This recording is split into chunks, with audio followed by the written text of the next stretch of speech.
مجھے ایک صاحب کہنے لگے کہ میرے ساتھ جاپان چلیے، تو میں نے کہا کہ میں یہاں کافی مصروف ہوں.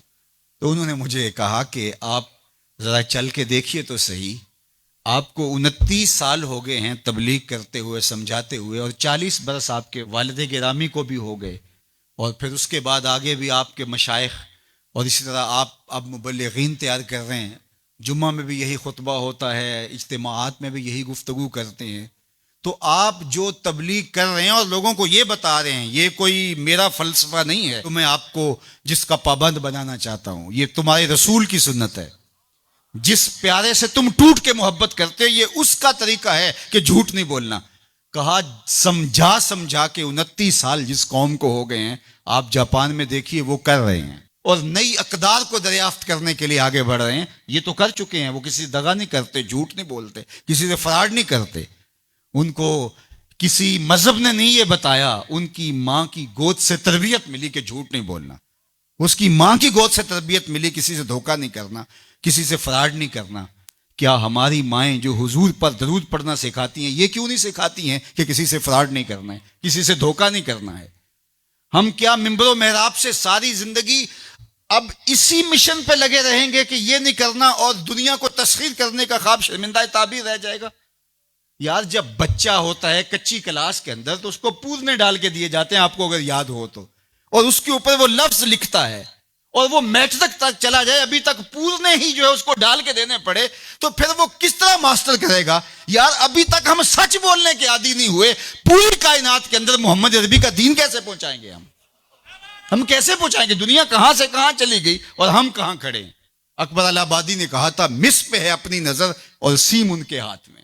ہم ابھی تانبے کو دیکھ رہے ہیں اور وہ چاندی بھی اٹھا کے لے گئے. اب وہ کائنات کو تسخیر کرنے جا رہے ہیں، اور ہمارا بھی یہ مرحلہ طے نہیں ہوا کہ ہمسائے کو تنگ نہیں کرنا چاہیے، ہمارا یہ مرحلہ طے نہیں ہوا کہ کسی کو تکلیف نہیں دینی چاہیے.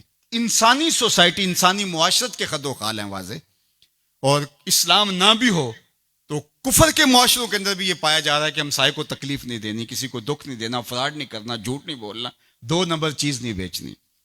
اور ہم کیا ہیں؟ ہم تو دوائیوں کے اندر بھی ملاوٹ کر لیتے ہیں، اور مسلمان ہم ہیں جیسے ہم عاشق رسول ایسے زمانے میں کوئی نہیں. اور جو جان بچانے والی دوائیاں ہیں ان کے اندر بھی ہم ملاوٹ کرتے ہیں. ہمیں شرم آنی چاہیے. ہم کھڑے کہاں ہیں؟ دل مسلمان ہے تیرا نہ میرا، تو بھی نمازی میں بھی نمازی، پڑھے جائیں نمازیں، یہ ٹکرے ہیں اور کچھ نہیں ہے.